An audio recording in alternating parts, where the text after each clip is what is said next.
Thank y'all. I love it. I love it. So we're going to get into the last panel, which I will moderate myself. Moderated by Jazmin J, one of the best to ever do it.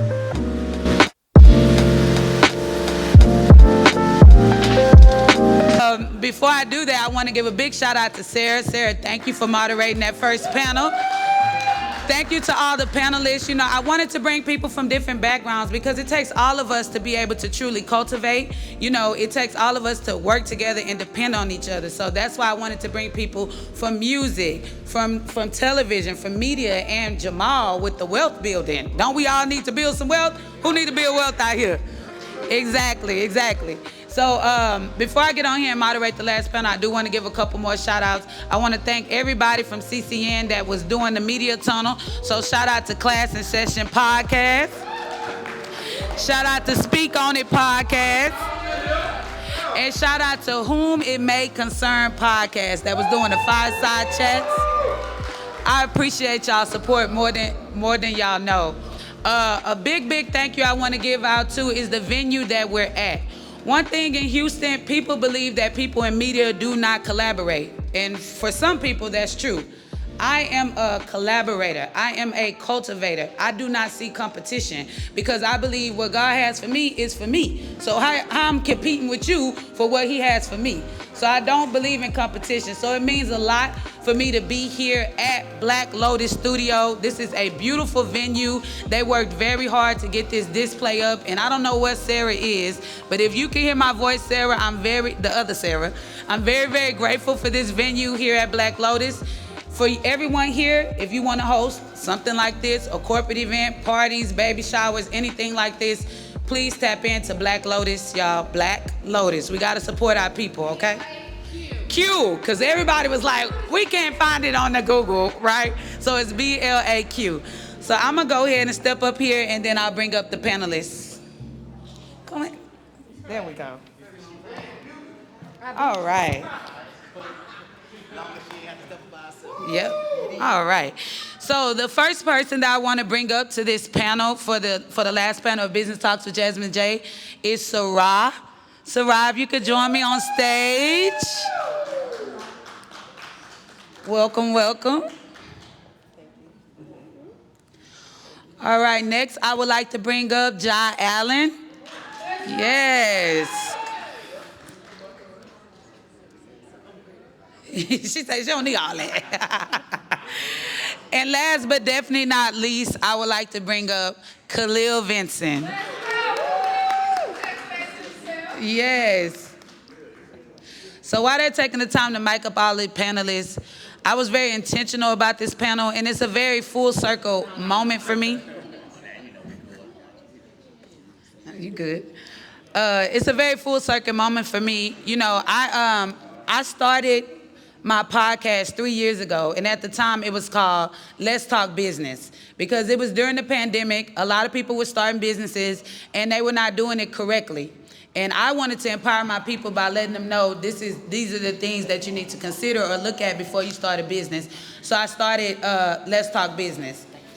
On my very first season, my season finale person was Ja Allen. I don't know if she even remember that. That was a while back. But yes, she came on my very first season of Let's Talk Business. And y'all, I recorded that whole season, 8 episodes in 2 weeks. God had given me a vision and I just figured it out. So to fast forward 3 years later and it to be Business Talks with Jazmin J and to be on the stage of this scale, I'm just very humble and grateful to God because anything is possible. I'm just a girl from the east side with big vision, y'all. And when I see something, I try my best to pull it together with the help of my team and my family. And here we are today, so I'm just very, very grateful. Yeah. All right, so before we, okay, shout out to that. Before we get in the panel, I didn't prepare any questions. I said I'm just talk, right? But before we do that, I want each of you to introduce yourselves because everyone here has something to do with tech, and I believe tech is a great thing, as well as other things, because I know, Sarah, you do a whole lot. But please introduce yourself, what it is you do, and then we'll jump into the conversation. Sounds good. All right, am I loud enough? Yeah. Okay. My name is Sarah Becerra. I do own Creative Copy. It runs my personal brand, Sarah Becerra, and I have the honor and the privilege to run for-profit and nonprofit organizations, from advising to strategic advising. So we can get into more of that later. I know that's right. She do a lot, y'all. Okay.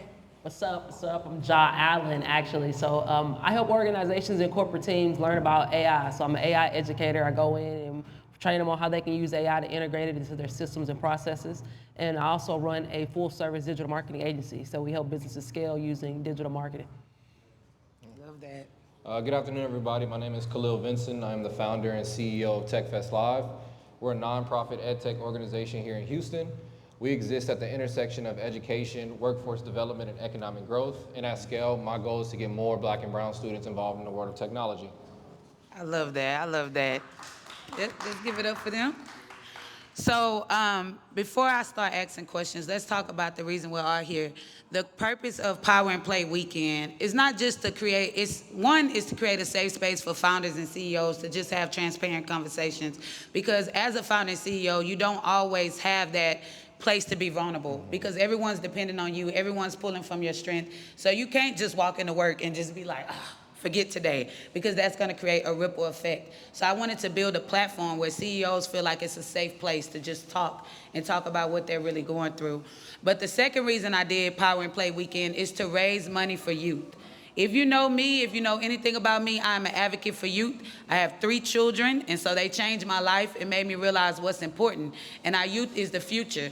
So I'm raising money for our youth program, Create Over Consume, and what we do is we teach young people in high school digital safety and how they can create over consuming all day, start businesses, start making money, doing things that's going to make an impact other than just consuming content that may negatively affect them. So that's why we're here. So to start that off, let's just talk about youth as a whole. In your industry and the things that you do, how do you feel like, what is something that you feel in your industry that you can do that will positively impact our next generation? So we'll start with you, Sarah. That's a great question. I love that question because there's so much need. There's so many areas of need just right in our backyard. Me personally, I believe in high-level collaboration just like you. I feel as if here in Houston, I enjoy establishing alliances where organizations can come together towards one mission. So that's a big part of what I believe in and what I do throughout my company. And so point blank, like being able to bring funds to those organizations is really just collaboration at a high level, finding who else has that heartbeat and mission, and then plugging in a funder, which is also a big part of what I do. So through my company, there's many facets that tie into both for-profit and nonprofit organizations, but youth is a huge heartbeat of our organization as well. So I have also the privilege of advising organizations that funnel into youth. So that impacts me directly, that question, because every day we are doing everything to form partnerships, establish funding sources at a high level as well to be able to change that narrative. Yes, for sure, for sure. I think in my industry it's very, very important, especially when we talk about artificial intelligence. You might see the different videos where you got the funny videos where people are saying, you know, we cooked because the kids are using AI and these are our future doctors and lawyers. And then on the other hand, was in the classroom, so I was a part of the G-Unity Business Lab where we went into HISD schools, and we were with them for about 6 to 8 weeks and pretty much created a business plan and kind of took them through the whole entrepreneurship journey. But one thing that I realized with being with these students you'll be surprised, they really don't know how to use artificial intelligence. So you might see these different videos on social media, or you might think that, kind of how they thought with the millennials. Well, you're young, so you know how to use social media. It's not the same case. A lot of youth, they know about AI, but they don't know how to really use it effectively. So I think it's very important getting inside of these different organizations and getting within different schools and teaching them how can you actually use this technology to your advancements. I mean, we're all at ground zero. That's a big thing in my industry with everyone saying we're all on the same playing field today. So how can we get them to where they're not only consuming or using artificial intelligence, but they're actually able to use it in a way that'll help them with whatever they may be working on, or even help them build it, for crying out loud, you know?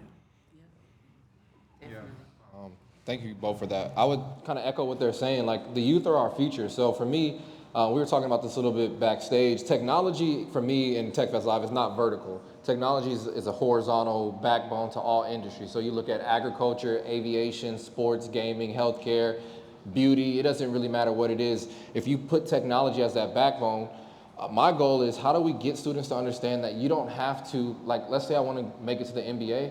If I don't make it, I don't have to give up on my passion, right? I can just take that passion for basketball and I can go to the Rockets. Or if it's just sports, I can go to the Astros, I can go to the Texans, and maybe I become a data analyst, maybe I'm running sound, maybe I'm doing photography. And so it's just really exposing them to the world of technology and letting them know that there's opportunities that probably don't, there's more that meets the eye. I think a lot of times when we think about technology, a lot of people think about, oh, I'm a coder and I'm an engineer. Foundational pieces to technology, they're going to stay here, they're relevant, but there's millions of other opportunities, and I just think oftentimes we're boxed in. Oftentimes we only see what we're supposed to see, and just getting them outside of that circle, getting them outside of their neighborhood, taking them to Shell Energy Stadium, taking them to these different places so they can see, oh, there's a bigger world outside of that. Definitely, definitely. So when it comes to technology, people are scared of AI. People are scared of technology. They feel like we're all getting ready to lose our jobs and be replaced by robots. What is y'all take on that? Are the robots on the way?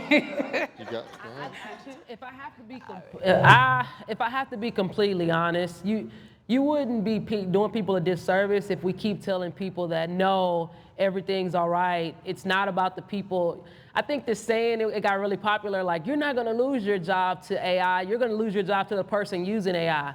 That's cute, but I think at the core of it, people are gonna lose their jobs because of artificial intelligence. And if I have to be very, very just honest, so right now it's about what can you potentially do, or what can you potentially add, how can you add value to the company that you're at beyond AI or beyond doing it. I tell this story all the time.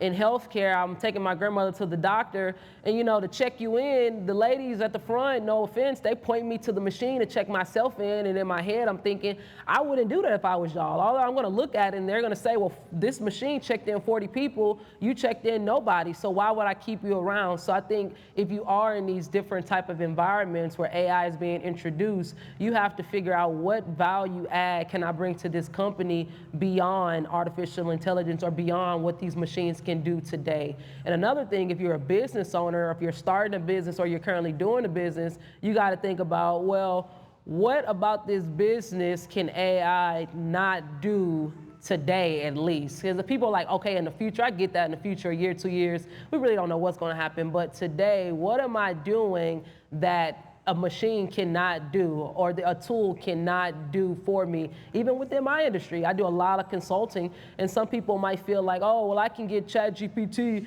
to make me a marketing plan. That's cute, but it takes experience, and it's just telling you feedback based on the data that it was trained on, or the data that is scraped from the internet. It's not teaching you real life experience. So you kind of got to really dig deep and figure out, well, what am I doing today that a machine or a tool cannot do? And then as an employer, you just got to figure out what other value add can you bring to the company beyond what you were adding before. But I mean, people are going to lose their job, and it's very unfortunate, but we have to transition now before it's too late. Definitely. That was real. No, seriously. So how many of y'all are familiar with like Microsoft Office? Anybody? So like when we were applying for jobs, they were, oh, are you proficient in Microsoft Office? No one asks that anymore. Has anyone asked, I mean, if you've been on interviews, they don't ask that question anymore. What they're going to start asking, are you proficient in an AI skill? And so it's really just a transfer of a mind thing. It's more like, okay, I just need to learn a new skill. Yes, robots and AI and all these things might happen, and it probably will happen. But are you willing to learn a new skill? Are you willing to say, okay, this is what the job market looks like. This is what it looks like now. And that's in any profession. That's in what we're doing here. That's in aerospace. It doesn't matter. If you're willing to learn a new skill, you're never going to be out of a specific job, I would say. You just have to be willing. It's like, that's the part that I want students and the youth to understand, is like, it is scary. There's a lot of going on. It's a lot of uncertainty. But if you're willing to learn and upskill, I think the sky's the limit for you, for sure. For sure. What about you, Saraz? So I know you work in a lot of different areas, but I want to specifically talk about AI as it relates to nonprofits. Yeah.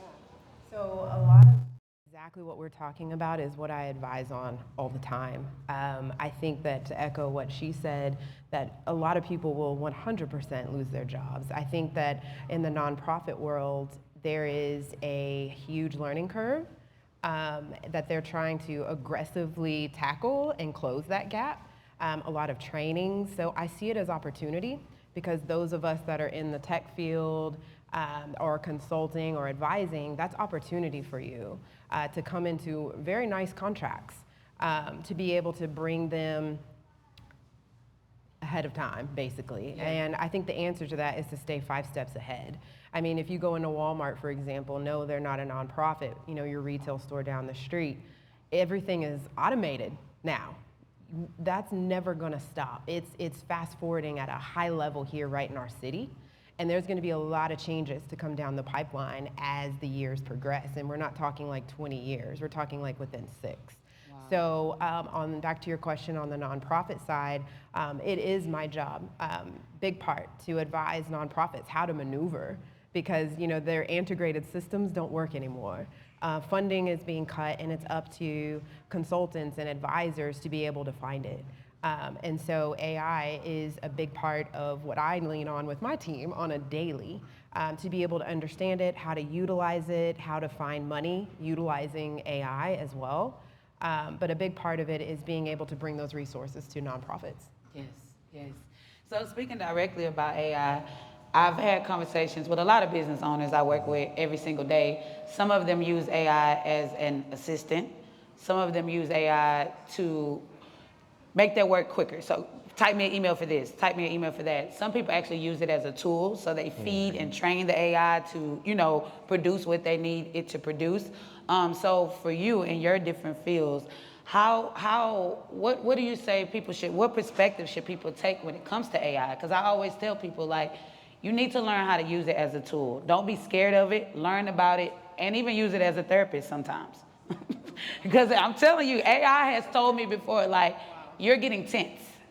Like, that's the response. After I said all I had to say, how do I type this email to such and such, make it sound like I'm not really upset, but I am really upset, and blah, blah, blah, blah, blah. And I was like, you're a little tense, let's calm down.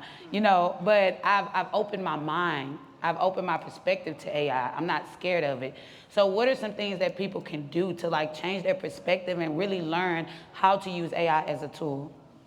I mean, I would say just be open-minded. You know, I enjoy people that are open-minded and open to new ideas.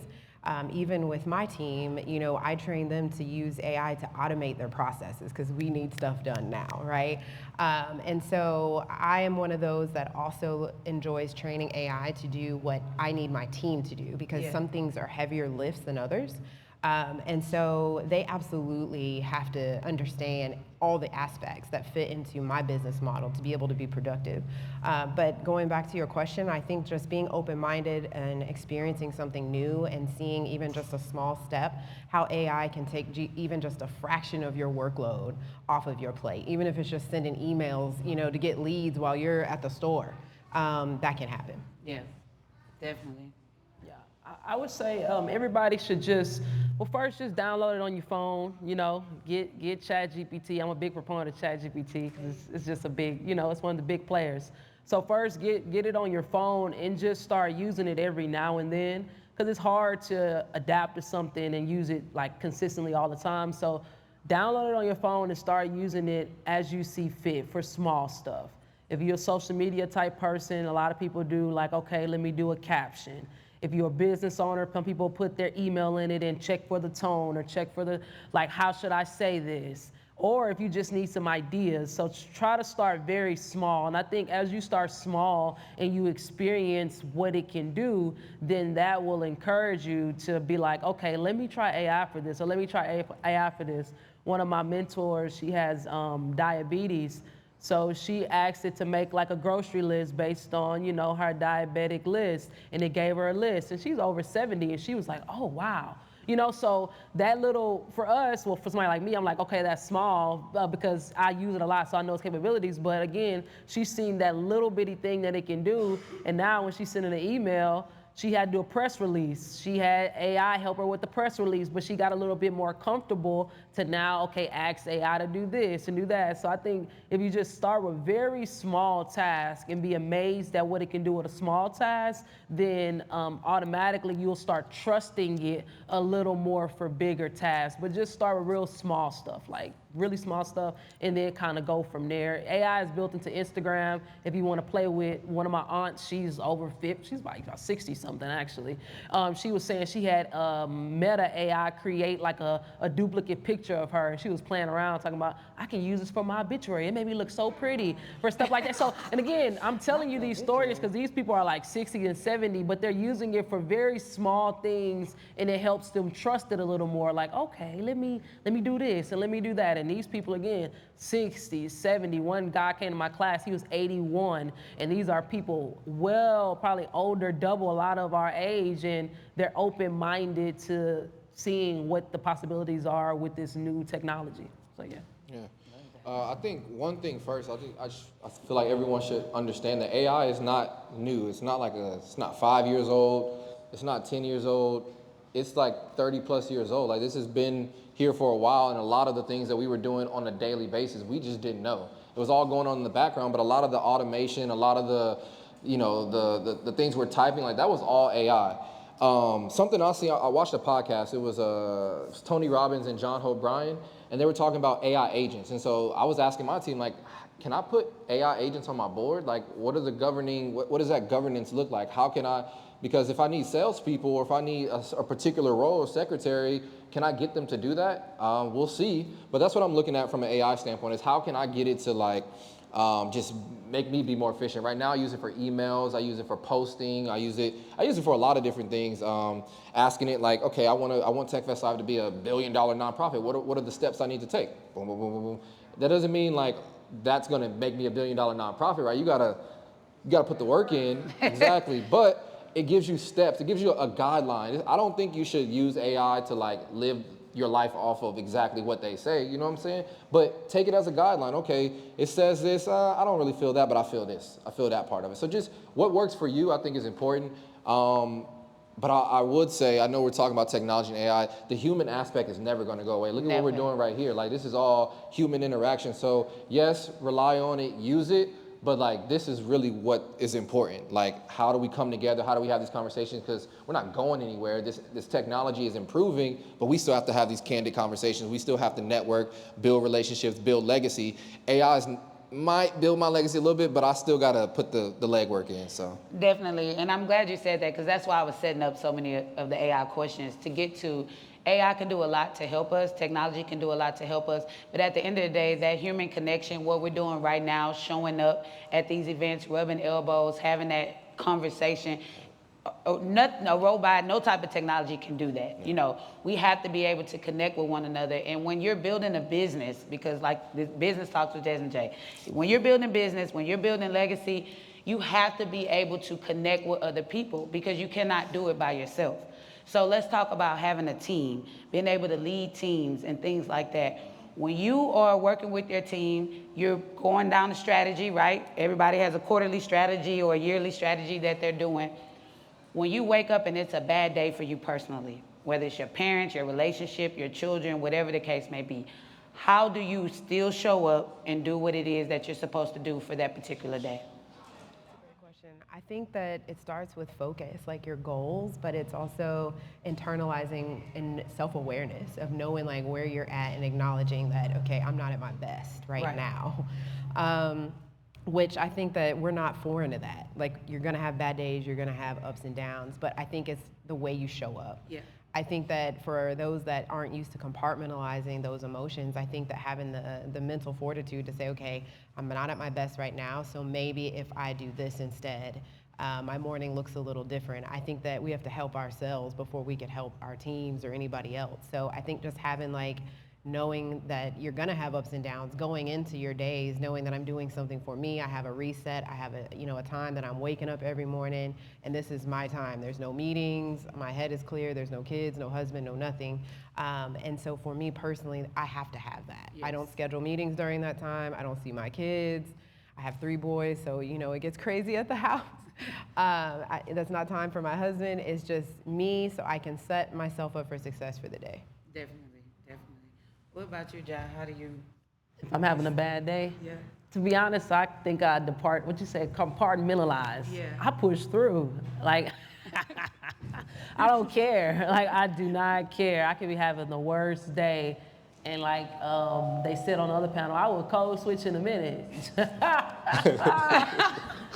Forget, like I just, man, I be so focused on my business. Nothing's gonna get in between me and running my business. And I will have the worst day and I will still open the computer and get on Zoom and be like, oh, hey, what's going on? How your day going?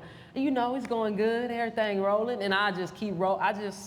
No, I am so focused, so no. If I'm having a bad day, hey, you know, I'll handle it after I'm done with my meeting, after I'm done my call, but I cannot stop what I'm doing to really focus on a bad day.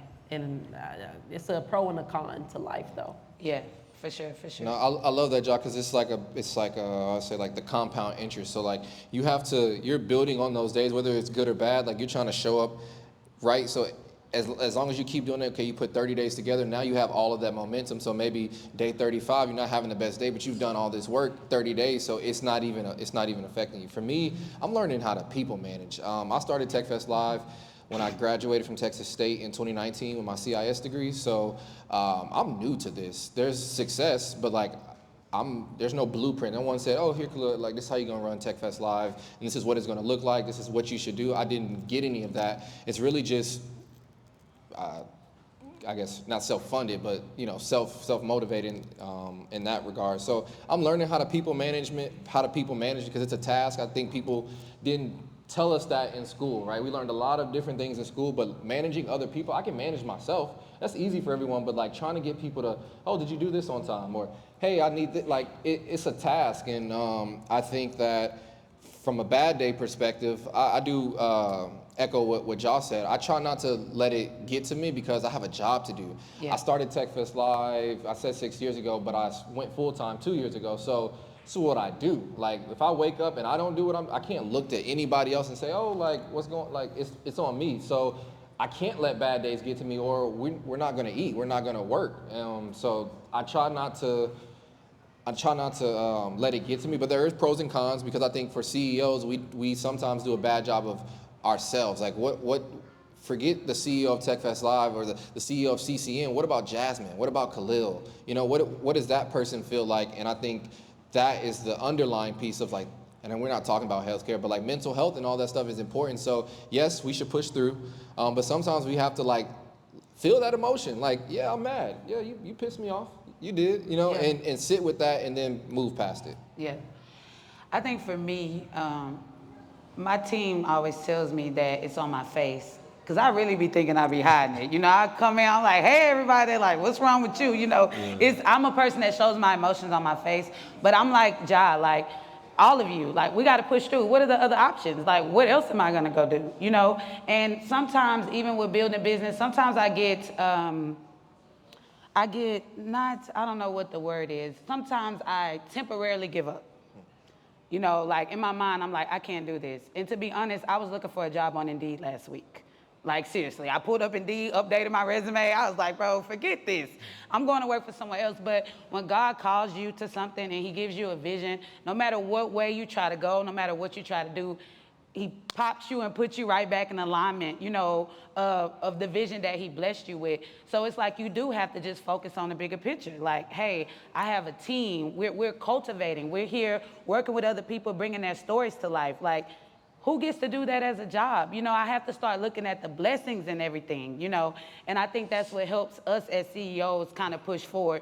But another thing, which I was getting to, I think Khalil is reading my brain, is mental health and self-care. So that's what I want to talk about. As a CEO, as somebody that's hitting the ground every day trying to make things happen for yourself and a lot of other people, what do you do to take care of yourself? So for me, I don't work on the weekends. Period. Oh, I can't wait to get that, girl. At all. That is something I set for myself. I'm a recovering workaholic, and it's serious. Whenever every day, day in and day out, you're never coming up for air. You're constantly in the grinder. So obviously there's fruit from that, right? Like if you put in, you're gonna get it out. But for me, I set very realistic boundaries for myself. That time is for me. I believe in work hard, play hard. And like we were talking about compartmentalizing, I compartmentalize the work. And when I'm done with work, it's time to play. I'm not thinking about work. I'm not checking emails. I'm not doing any of that. Matter of fact, I don't even know what you're talking about. If you're talking to me about work on the weekends, it doesn't happen. Yeah. And so since I left that journey, I can just tell you that it's mentally freeing. Yeah. It's mentally freeing. It will hold, it will keep. It is not worth your stress, your mental health, none of that. And so, yeah, I'm a big advocate in that. Love that, love that. What about you, Ja? I do. To be honest, it's funny. I'm around other people that help me with that. So I was blessed to have 2 clients right now, and they all about mental health. One is like Amplify Women of Color. She's having this whole wellness conference, so she's all about mental health. I got another client that's a wellness practitioner, so I'm helping them with their marketing, and you know, their marketing is all like mental health, like, you know, you need to take care of yourself, and also I learn from them, but also I work out consistently. I work out like 4 to 5 days a week, easy, in the morning time, so that's usually my time, and then I actually I do what I want on Wednesdays. So Wednesdays, I typically don't have appointments unless I want to have an appointment on a Wednesday. I won't do any calls. I won't do much on Wednesdays unless I just absolutely have to or absolutely want to. Yeah. So that's like my day. And Sunday, I don't do much work on Sunday, again, unless I just want to or I have to. So I got a weird way of doing it, but yeah, that's how it works for you. Yeah. Maybe I'll play it from the other side. I feel like the time is now to work as hard as I can right now. So I'm trying to find that balance of the time is now and give myself grace and credit. Like, again, I feel like I've made a lot of accomplishments, but I have so much more to do, and time is it's not slowing down. And so I'm stuck between just burn through it, like go through the burnout, or do I like take a step back? I'm just ambitious, so it's hard for me to do that. So I'm working on it, like Josh said, gym, listen to music. But I'm trying to find. What kind of music you listen to, Khalil? What's your? Oh, when you on your way to it's Tech Fest Live Day, right? It's about to go down. What you listening to in the car? We talked about this for the Rockets event. I told you, like, when I first got in the car, I was playing gospel music. You know, it was Kirk Franklin. I had to get my praise on because, like, God is good. Yep. And after I did that, you know, we got into a few of my favorite artists like Larry June. We got into, I'm a big Jay-Z fan, it's my favorite artist.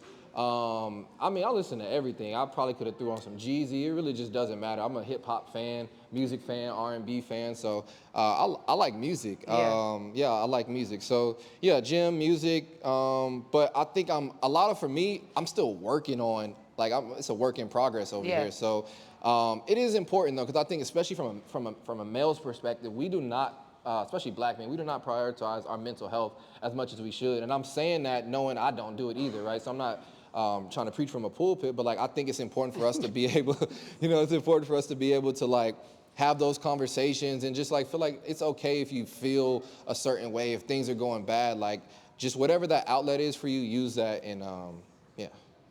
Love that. For me, I being with my children, being around the people that I love really refuel me. And that's why I did Power and Play Weekend, because I'm like, yes, power, we have to do the work, right? We have to do the work, but the play part is important. We have to make time for family and community. So when I go out with my friends, my group of girlfriends, like, I could be on the ground, but 15 minutes with them, I'm like on top of the world, spending time with my kids, things like that, just bring things full circle for me. Working out was a big thing, but my trainer who is in here, I hope he hears this, he won't work out with me anymore. So I don't know what that's about. But, I definitely feel like working out is a way of mental health and self-care. So as we close out this panel, I'm gonna ask you 2 questions. So I wanna know one thing that you feel like you've executed on, one thing you need to still work on, and how can people reach you?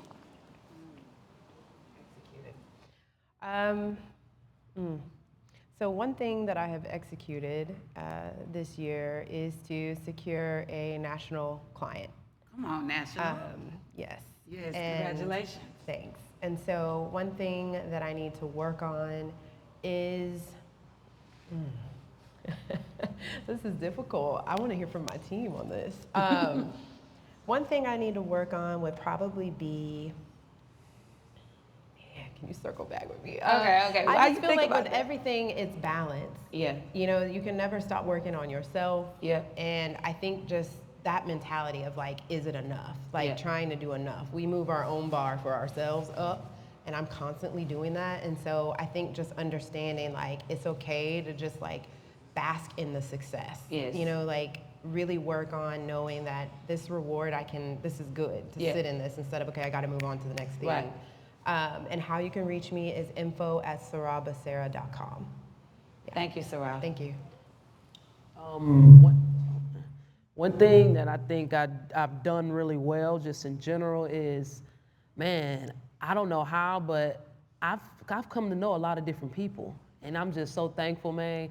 Sometimes I walk into just different places and not even an egotistical place, and they'll be like, hey, Jai, you did a training, or you did this, or you did that. Now I'm at a point where, you know, I can't really be walking through the store just, you know, in like a do-rag and just chilling no more. Now I feel like I gotta go in presentable because you just never know where they see me at or what I've done. So I'm really blessed in that manner. Like I really have just built something, a brand, at least in my own city. Because you know, it's hard to do it somewhere, but I did it in my city. You know how big Houston is. So I'm happy about that. Yeah. Something that I feel like I can work on is I don't let people help me a lot because kind of how Khalil said, I'm very ambitious. I'm always going to do it anyway. But I'm learning that just because you're going to do it anyway, you still got to, you know what I'm saying, let other people do their thing. So I'm still working on allowing people to do what they need to do to allow me to succeed. So that's the thing. If you want to follow me, you could just get me on social media, JHA, and then my last name is Allen, ALLEN. On social medias, Instagram, TikTok, or LinkedIn. It's the same on all of those. And Thank you for being here, Joe. For myself, as far as what I've executed on, so the first 5 years of my organization, I was only doing a one-day expo. So the other 364 days, what were we doing? We weren't really doing anything, just prospecting, fundraising. I've executed so far 3 events. The first one was in January. We did a golf program with Jack and Jill with one of our partners for the youth. Then we went to the Toyota Center with CCN and we did STEM Go Pro Day. Yep, you was there, I saw you. We did STEM Go Pro Day with the Houston Rockets, and then we just executed second STEM Go Pro Day at Shell Energy Stadium with the Houston Dynamo, where Cash App and Halliburton were 2 of our sponsors. So very excited like to just have executed on that and did that. Something I need to work on is delegating because I feel like who else is going to do it but Khalil? And that can't be the case, especially when you're trying to run a business, when you're trying to run a team. You need people to help you. And I think like Josh said, I'd rather just do it myself first because I don't have to ask no questions. I don't have to go back and guest and check, but that's not efficient, right? We're talking about we need to be efficient and we need to scale. And so Khalil can't scale his business by himself. It won't work. It's not going to work. So that's something that I'll work on. You can find the business at techfestlive.com. We're on Instagram at TechFest Live. We're on LinkedIn at TechFest Live. We have a YouTube channel at TechFest Live. If you want to tap into Khalil and his personal brand, I'm at Khalil Vincent on LinkedIn, and then at TFL CEO on Instagram. So, Love that. Well, I guess I can answer that question too. One thing that I do well, or I feel like I've done well, is cultivate, of course. One thing that I can work on is showing my emotions on my face. Definitely trying to work on that this year. But I actually set a goal for myself this year. I said I was going to get out the studio. I spent a year and a half in that studio 7 days a week from morning to night, like literally morning to night, working really hard and sacrificing a lot. And that's cool. I mean, there's times for building, but I said this year I was going to do more. I was going to get outside the studio. I'm a little older, so the club life, I'm not really looking for that, but to be at networking events, to go out and meet people and rub elbows, and I've done that. I found a circle of women in my industry that are doing something similar, that can understand where I'm at, respect what I'm doing, and I'm very grateful for where I'm at this year at half year. You know, we're already in the third quarter. I'm looking by December, I'm gonna have a G-Wagon, y'all. I don't know how I'm gonna get it, but I'm speaking that thing. So I just want to take the time. I want to thank each of you. I want to thank the other panel for coming out and just allowing us to have these transparent conversations. I don't want to take up too much time. I want to end this because I want to let y'all have some time to network. The bar is open, so please, have your drinks, network. Talk to somebody that you don't already know. Get a contact, at least 2 or 3 contacts, because it takes community to build. So if you're trying to build anything, you need other people. So now is the time to connect with them. Thank y'all for coming out and tuning in to Business Talks with Jazmin J.